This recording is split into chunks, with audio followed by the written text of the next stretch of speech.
Dinaig pa ang 10 utos ng Diyos. Yan po ang buwelta ni Senadora Risa Hontiveros sa umano'y 17 kondisyon ni Pastor Apollo Kibuloy para dumalo siya sa pagdinig ng Senado. Samantala, hiniling naman ni Senator Robin Padilla na huwag ipakontempt si Kibuloy at bigyan ulit ng tsansang magpaliwanag.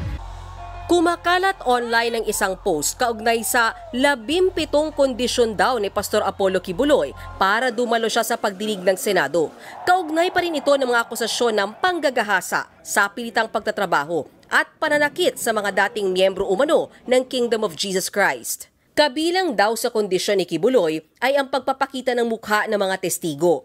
Hindi raw pwedeng tanungin ang pastor ng yes or no question lang at wala raw dapat time limit sa pagsagot ang pastor. Dapat din daw payagan si Kibuloy na i-cross-examine o tanungin ang mga witness at maging si Senator Risa Hontiveros. At dapat din daw ilantad kung magkano ang binayad ni Hontiveros sa mga testigo para dumalo sa pagdinig. Ilang vlogger na ang nag-post ng 17 kondisyon umano ni Kibuloy pero wala ito sa mismong page ng SMNI na siyang broadcast media arm ng Kingdom of Jesus Christ. Buwelta naman dyan ni Hontiveros. Dinaig pa ni Pastor Kibuloy ang 10 utos ng Diyos. Bakit ang Senado ang mag-a-adjust sa kanya? The Senate will not bend its rules and procedures for you, Pastor Kibuloy. Even if you are, as you say, a self-appointed son of God. Hindi kami para utusan mo. Itinanggi naman ng kampo ni Kibuloy na may mga ganitong demand ang pastor. Wala rin daw balak tumakas ang pastor. Sabay banat sa senadora. Alam niyo, huwag kayong makikiling masyado kay Riza because her reputation for credibility is below sea level. If you remember, she was publicly charged by us a long time ago for tampering with witnesses in the Kian de los... Pinapakontempt na ni Senator Hontiveros si Kibuloy pero hinaharang ito ni Senator Robin Padilla. Bukas na ang deadline para makumpleto ni Padilla ang kailangang 8 pirma ng mga kapwa nila senador para hindi makontempt si Pastor Kibuloy. Sa ngayon, sina Senators Amy Marcos, Bongo at Cynthia Villar pa lang ang pumirma sa inisyatibo ni Padilla. Panawagan naman ni Hontiveros sa kanyang mga kasamahan, huwag naman sanang porket kaibigan nila si Kibuloy ay palulusutin na ito. Hindi ko po tinatanggal kahit kanino man na maging kaibigan o tumanaw ng kabaitan niya sa pamilya, pero kahit kaibigan natin, kahit naging mabait sa pamilya natin, kapag ang akusasyon sa kanya ay panggagahasa, pang-aabuso pa sa bata, panlilinlang, hindi ba ang tamang dapat nating gawin bilang Senado ay paharapin yung taong yon sa komite? Ngayong mukhang malabong maabot ang 8 pirmang kailangan, may kahilingan din si Padilla. Ang mabigyan po ng konsiderasyon ang hiling ni Pastor laban sa contempt order ng Committee on Women, Children, Family Relations and Gender Equality at mabigyan ng daan ang pagpapalabas po ng show cause order kay Pastor sa susunod na pagdinig. Sa show cause order, bibigyan pa si Kibuloy ng pagkakataon na magpaliwanag at mga twiran kung bakit hindi siya dapat maikontempt. Pero oras na ikontempt na ang pastor, makikipag-usap si Hontiveros kay Senate President Big Subiri para mailabas na ang arrest order laban kay Kibuloy. Mga kasama, sa tingin ko ay walang kahit sino dito ang nag-akala na darating ang araw na kapag may ipinatawag na pumunta sa hearing, ang isasagot ay, sige, pupunta ako sa hearing, pero sa 17 kondisyon. First time ko makabalita ng ganito, sa totoo lang. Dinaig pa ni Pastor Kibuloy ang 10 utos ng Diyos. At ang masasabi ko lang dyan, bakit ang Senado ang mag-a-adjust sa kanya? The Senate will not bend its rules and procedures for you, Pastor Kibuloy. Even if you are, as you say, a self-appointed son of God. Hindi kami para utusan mo. You will not mock the system of checks and balances during our watch. And this is not up for debate. Imbes na pinanindigan sana ni Kibuloy ang pag-astang hambog, Nagpakita na lang sana siya sa Senado at nagbigay ng statement on record ukol sa mga bintang laban sa kanya. Napakarami na niyang sinayang na oras at pagkakataon. Tungkol naman sa pirmahan para i-block ang contempt order laban kay Quiboloy, ang huli nating balita ay 4 pa rin sila. At ang masasabi ko naman dyan ay Happy International Women's Month pa rin sa aking mga colleagues. Of course, I respect the prerogatives of my fellow senators. Pero may kaunting oras pa naman para ma-review nila ang mga testimonya ng mga witnesses sa ating mga hearings, lalo na ang mga kababaihan. Siyempre, hopeful pa rin ako na maitataguyod natin ang mga prinsipyo ng transparency, accountability, at moral responsibility. Marami pong salamat at handa na po ako sa mga tanong. Ma'am, first question from Celi Bueno. Naka-work from home lang siya pero Okay. monitor. First question niya is the camp of Quiboloy vowed to question the legality of the arrest warrant before the Supreme Court. Your answer. Nabalitaan ko lang po yan sa inyo rin, sa media. Ngayong umaga ba or kahapon lamang. So, tingnan po natin kung anong ground ang maire-raise nila sa Korte Suprema. Second question of Celi. Senator Robin said if he failed to gather enough signatures, he will ask the committee to stop or terminate the hearing against Quiboloy, and he will explain the basis of his motion to stop the hearing. Your answer. Well, mabuti kung ipaliliwanag nila ang magiging basis nila kung sakali. Wala akong maisip na basis. At bilang tagapangulo ng komiteng iyon, ang masasabi ko lamang ay didinigin ng komite ang resolusyon hanggang matapos ang aming trabaho dyan. Not a day later, not a day earlier either. Okay. Second po na magtatanong si Raymond Tinasa. Ma'am, Morning. Ma'am, pero sa posisyon niyo ay parang hindi na magbabago. So parang may turing ba na pagsayang ng oras, suntok sa buwan yung efforts ni Ginoong Senator Robin Padilla? Never kong tatawagin ang anumang trabaho ng kapwa-senador na pagsayang ng oras o suntok sa buwan.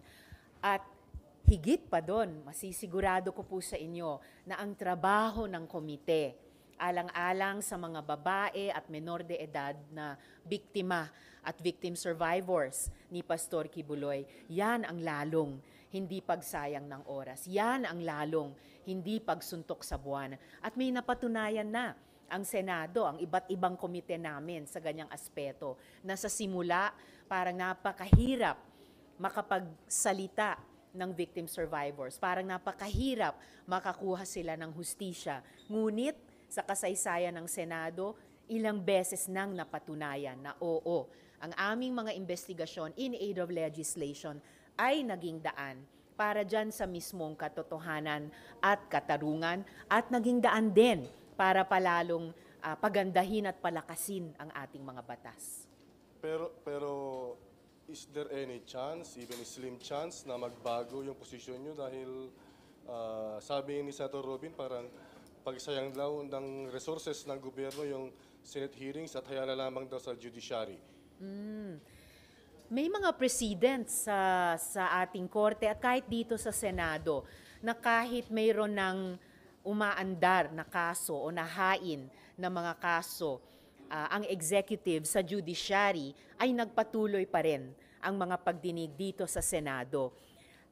At ito po ay nagsalita rin tungkol dito ang Korte Suprema dahil importante ang mga kaso sa judiciary at kasing importante ang mga investigasyon in aid of legislation dito sa Senado. Ni isa ay mas importante sa isa. At kung interesado kayo ay pwede ko ring ibahagi sa inyo yung mga precedents, no? Tungkol po dito. Sa Korte Suprema, sa iba't ibang mga komite dito sa Senado, kabilang na ang Blue Ribbon Committee. Okay, next, si Raymond Dalcaas, DCRH. Before na nandun sa pumirma, sinasabi nila wala daw silang nakikita na kailangan itong investigation na ito in aid of legislation. Kaya pinatitigil nila. At yun na nga, nabanggit na anyway, may criminal case naman na let the court decide and not the Senate. Una, hindi naman papel ng komite ng Senado desisyonan ang pagka-inosente o pagka-guilty ni Pastor Quiboloy sa mga reklamo laban sa kanya. Yan ay larangan ng korte. Pero papel ng Senado at responsibilidad namin, tignan kung dahil sa mga krimen na mapapatunayang nangyari o offense na napatunayang natanggap ng mga victim survivors, may mga gaps sa ating mga batas na kailangan naming gamutin. Iwasto kung may mali, punuin kung may gaps. At tungkol dito, kung papansinin ng aking mga kasama dito sa Senado, may at least 3 nang lumilitaw na areas for additional legislation na bibigyang daan nitong investigasyon. Sinama ko po sa opening statement ko sa nakaraang hearing at ulitin ko po ulit sa inyo ngayon. Una, sexual abuse within secretive religious organizations and issue of consent in faith-based dynamic. Kapag po ang isang tao, halimbawa isang babae o isang menor de edad, ay pinaniwalaan na itong tao ay isang di lamang mataas na religious leader, kundi embodiment pa ng Diyos. At ang pagsilbi sa kanya ay nangangailangan ng kahit anong sakripisyo, pati sakripisyo ng sariling kalayaan at katawan. Yan ba ay tama?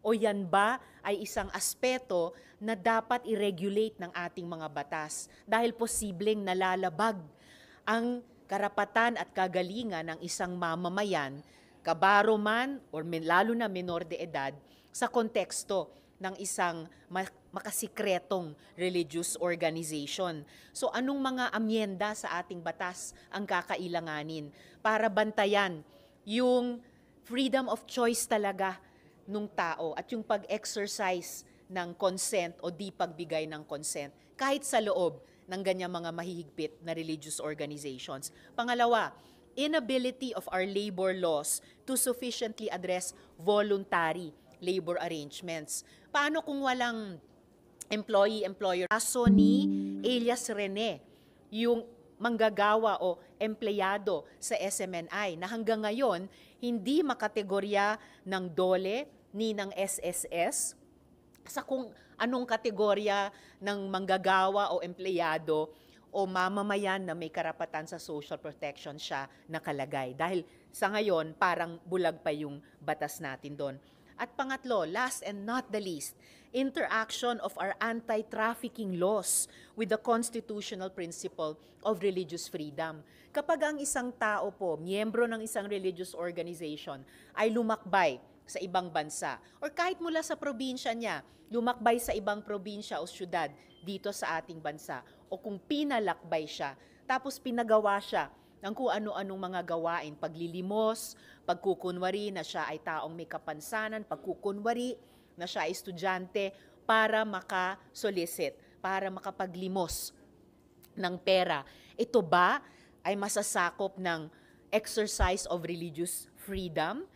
Magagamit ba, masasite ba yung kalayaang iyan, lalo na nung religious leader, para pagtakpan yung mga posibleng paglabag, para pagtakpan ang posibleng pagtatraffic dun sa mga taong iyon. So ngayon pa lamang, kung mamarapatin lang pansinin ng aking mga kasama, at least 3 na at seryoso ang mga batas at posibleng gaps sa ating batas na nako-cover na sa mga lumalabas na findings namin tungkol kay Pastor Quiboloy. Sa gitna ng kontrobersiyang ito, few days ago lumabas na yung pangalan ni dating Pangulong Rodrigo Duterte na supposedly he is now the administrator of the kingdom of Jesus Christ. Ano ang nakikita niyong mensahe na gustong iparating nito amidst the controversy sa inyong komite? Ewan ko kung gusto nilang iparating, pero yung mensaheng nakakarating sa publiko, lalong dumadami ang mga issue, lalong lumilinaw kung ganong ka intertwined ang mga interes, maging ang mga economic interes ni Duterte at ni Pastor Quiboloy. Dahil usually po ang nag-aatas ng isang administrator sa kanyang properties ay isang tao na hindi kayang siya ang mga siwa sa mga properties niya. So, ganon kataas, kalaki ang pagtitiwala at pagsasakamay ni Quiboloy kay Duterte sa kanyang mga ari-arian. May kasabihan pa nga, di ba? Tell me who your friends are and I'll tell you who you are. Isa pa, dahil ginawa niya iyon, ipinasakamay niya kay Duterte yung kanyang pagmamayari, lalong kumakalat yung haka-haka na naghahanda siya, si Quiboloy, na tumakas dito sa Pilipinas. Kaya inuulit ko po ang aking panawagan sa Bureau of Immigration na siguruhin na sa lahat ng borders ng ating bansa, sa lahat ng mga ports of exit, ay hindi makatakas si Quiboloy. Okay, next po, si Ms. Sherry Antones, Ma'am, good morning. Morning. Ma'am, ano lang, can you mention some of that 17 conditions kung nakarating sa inyo po? Nakita ko lang po sa social media nila eh. Opo. Wala pa namang official na communication sila tungkol sa mga iyon or ilan or isa sa mga iyon. Sana nga hindi totoo eh. Kaya lang pinamumudmud talaga nila. Salamat. So halimbawa, ang pamagat ng 17 ay sets of conditions for Pastor Apollo C. Quiboloy to attend Risa Ontiveros' Senate hearing. Number 1, unmask and show the full faces of your witnesses. No mask, no dark eyeglasses, no caps, bonnets, or head covering of any kind. Mga ganon. Oo. At marami pang iba, 16 pa. Ano dun yung para sa inyo pinaka-absurd maliban dun sa witnesses po? Well, yung buong set ng 17 o kung ilan man siya naging ano. Kasi yun na nga, sabi ko kanina, ngayon lang ako nakaranas na mayroong inimbita 2 beses, sinabina na ng Senado, tapos ang sagot ay paunlakan ko pero ito ang mga kondisyon ko. May kondisyon. Tapos 17. Sabi ko nga, dinaig pa yung 10 utos ng Diyos. Isa pa ito, halimbawa, ang kanyang number 8 na condition, I retain the right to personally cross-examine your witnesses. That includes you, Madam Chair. No time limit. Yung mga resource persons nga sa hearing ay hindi pinapayagang i-interpellate ang isa't isa. Ang mga miyembro lang ng Senado ang nagtatanong sa resource persons. At lalong walang resource person na nagtatanong o nagko-cross-examine sa chair. At madalas, in the interest of time, kami mismong mga kapwa-senador ay nag-o-observe ng time limit ayon sa facilitation ng chair. Ito sila, no time limit. So, talaga, out of this world. Huling halimbawa, number 14, all expenses incurred from this trip, yung kanya raw pagpunta rito na ang dami-daming kasama, malaki yung kanyang entourage. All expenses incurred from this trip, including private jet flight back and forth with parking in NAIA, food according to my dietary requirements, and fees for accommodation in a 5-star hotel for me and my party must be shouldered by your office. So wow, kukulangin pa talaga yung ipinalimos niya sa mga taon niya para sa jet fuel. Ito ngayon ay mayroong all expenses for that private jet flight. Merong pang food requirements at hindi lang 4-star, 3-star, 2-star, 1-star hotel, 5-star hotel. Magastos po ang resource person natin. So ma'am, kung halimbawang gano'n, magje-jet pala siya, kayo ba naniniwala or you have this feeling na nandito pa rin talaga si Quiboloy? Posibleng nandito pa rin siya sa mga inaasta niyang ganyan. So lalong walang dahilan na hindi siya magpresenta ng sarili niya dito sa Senado. Ano ma'am yung, 4 pa lang yung nagsasign, no? And balita ko po. kumbaga sa medyo mas meron kayong talagang fighting chance na eventually makahingi ng arrest order kay SP. Ma'am, kung halimbawang tomorrow, hindi talaga ma-beat yung required 8 signatures, paano po yung magiging takbo, yung susunod from your end, ma'am? Bukas ay ika-7 araw na mayroon ang aking kasama dito sa Senado mula nung una nilang minanifest ang kanilang objection na makabuo ng majority ng komite o 8 para mag-object ng sama-sama.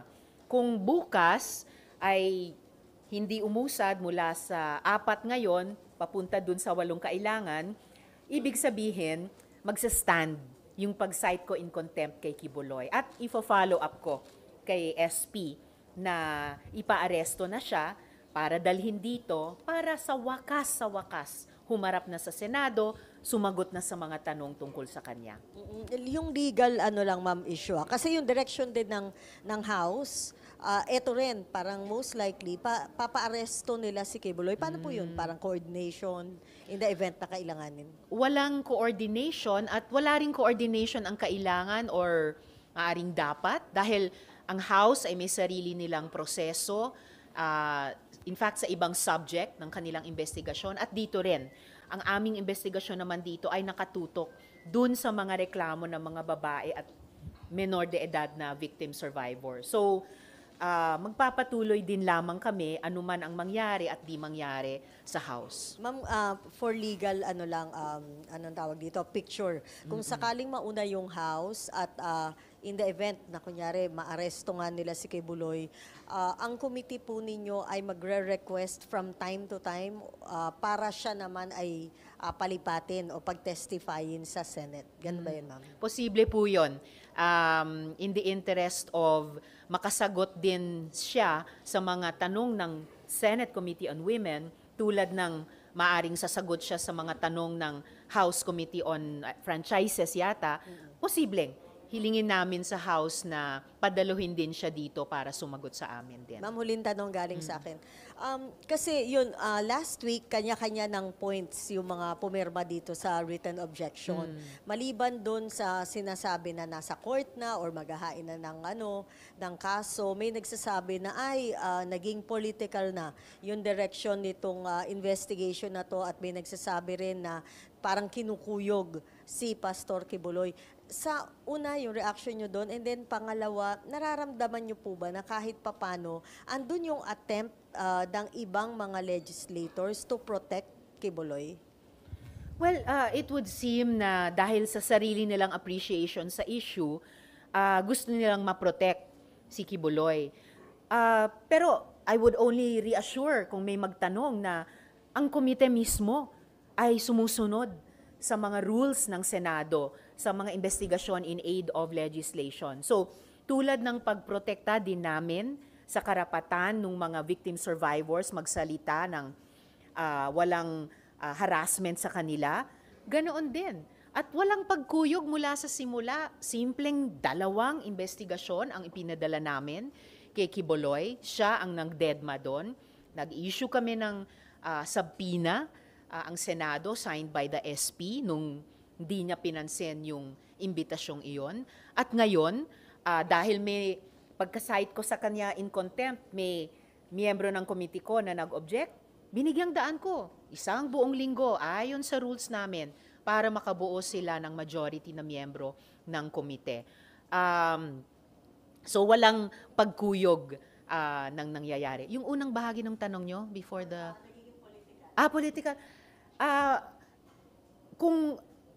Kung political yung pagdinig sa isang resolusyon dahil sa dumadaming reklamo ng mga babae at menor de edad na inabuso ni Kibuloy, di ko na alam ang political.